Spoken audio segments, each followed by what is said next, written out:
दर्शक बंधु आपण मानक प्रिय सीरियल ओढ़नी हेबाकु जाउची जबरदस्त धमाका। धमाका प्रेमर, धमाका फल पाइबार, आउ धमाका षड़यंत्रर। प्रेमर रंगरे जीवन आ ज्योति दुई जण भिजिबाकु लागिलेनी। दुई जण प्रति थिबा भल पाइबाकु स्वीकार करुचंती।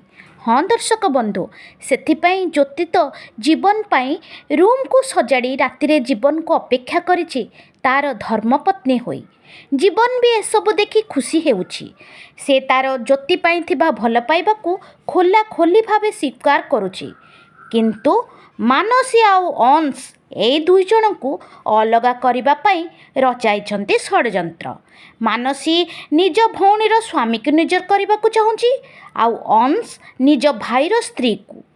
सेथिपाई ए दुई जन चेष्टा करुचंती सेमाने जेमिति केबे भी परस्पर निकटतर न हुंतु, आउ ए राति सेमानंकर हेउ शेष राति। हेले दर्शक बंधु, आपण मानंकु कौन लागुछे? अंश आ मानसीर प्लानिंग कौन सक्सेस हेबो? कमेंट करी निश्चय जणांतु। आ मो चैनल को एई भली भल पाइबा देउथांतु।